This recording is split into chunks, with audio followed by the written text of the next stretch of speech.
Delhi NCR में बढ़ती फिजाई आलूदगी और दिल्ली में ऑड इवन के निफाज के मामले पर सुप्रीम कोर्ट आज समाअत करेगा। सुप्रीम कोर्ट ने दिल्ली में बढ़ती फिजाई आलूदगी को देखते हुए सुप्रीम कोर्ट ने दिल्ली एनसीआर में पब्लिक हेल्थ इमरजेंसी के निफाज का ऐलान किया था और तामीराती कामों पर पाबंदी लगा दी थी। अब भी दिल्ली एनसीआर में फिजाई आलूदगी से अवाम परेशान हैं। दिल्ली एनसीआर में आज हवा सबसे ज्यादा जहरीली पाई गई है। एयर क्वालिटी इंडेक्स के मुताबिक नरेला और आर के पुरम में AQI 800 को भी पार कर गया है।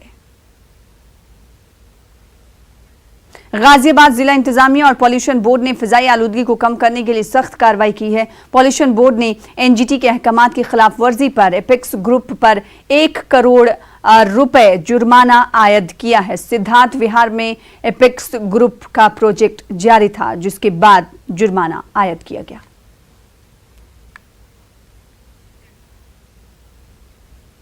दिल्ली एनसीआर में फिजाई आलूदगी में आज काफी इजाफा हुआ है। दिल्ली एनसीआर के साथ साथ मुजफ्फराबाद में भी एयर क्वालिटी इंडेक्स में काफी इजाफा देखा गया है। नरेला और आर के पुरम में AQI 900 के करीब पहुंच चुका है। फिजाई आलूदगी में इजाफे के सबब लोगों को आंखों में जलन और सांस लेने में दुश्वारी हो रही है। पड़ोसी रियासतों में अभी भी पराली जलाई जा रही है, जिसका असर दिल्ली एनसीआर के साथ साथ मुजफ्फराबाद पर भी पड़ रहा है। गुरुग्राम में AQI इंडेक्स 546 पर पहुंच गया है, तो नोएडा में 583 पर AQI है।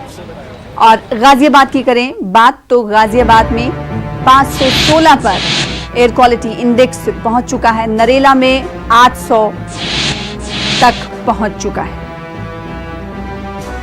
नहीं सर, बहुत हम लोग गाड़ी चलाते समय में हम लोग आंख में धुआं मारते का लग रहा है, सांस लेने में तकलीफ हो रहा है। अब बताइए, हम लोग घर पर बैठे तो हम लोग का बाल बच्चा कहाँ जाएगी? नहीं कमाएंगे तो हम लोग को बाल बच्चा कहाँ जाएगी? बताइए, आप ही बताइए।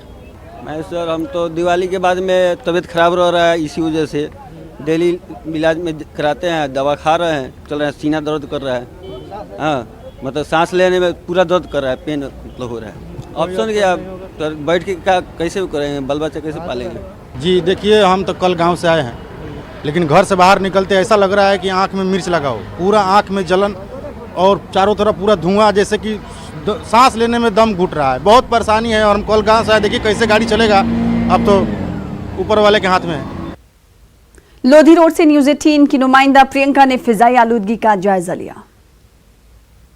दिल्ली में खुली हवा में सांस लेना आपकी सेहत के लिए बेहद खतरनाक हो सकता है, क्योंकि दिल्ली की आबोहवा में घुला हुआ है पोल्यूशन का जहर। इस वक्त हम मौजूद हैं लोधी रोड में, और अगर यहाँ ओवरऑल एयर क्वालिटी की बात की जाए तो फिलहाल लोधी रोड की जो एयर क्वालिटी है वो 407 पर बनी हुई है, यानी कि सीवियर कंडीशन पर बनी हुई है।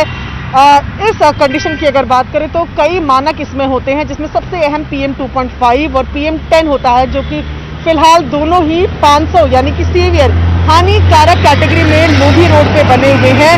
इसके अलावा अगर बात की जाए तो जो स्मॉग है उसको भी लगातार देखा जा सकता है। देखेंगे कि रोड पर फिलहाल हम मौजूद है, जो विजिबिलिटी है उस पर भी स्मॉग का साफ असर दिखने लगा है।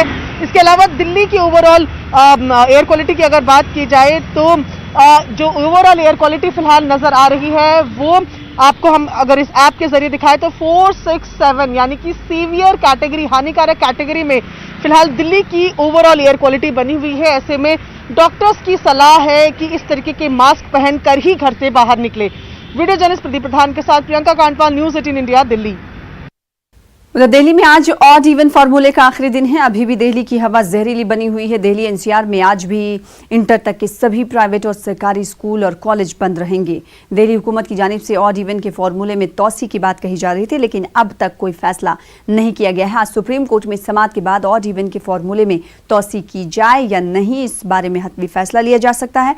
कल ऑड इवन की खिलाफ वर्जी करने पर 4309 लोगों के चालान काटे गए थे और ऑड इवन फार्मूले में तौसी की जाए या नहीं, इसको लेकर आज अरविंद केजरीवाल की प्रेस कॉन्फ्रेंस भी होने वाली है। और ऑड इवन फार्मूले के निफाज से कितना फायदा किस हद तक हुआ है, आलूदगी की सतह में कितनी कमी दर्ज की गई है, ये रिकॉर्ड आज अरविंद केजरीवाल की जानिब से तकरीबन 12 बजे प्रेस कॉन्फ्रेंस के जरिए पेश किया जाएगा।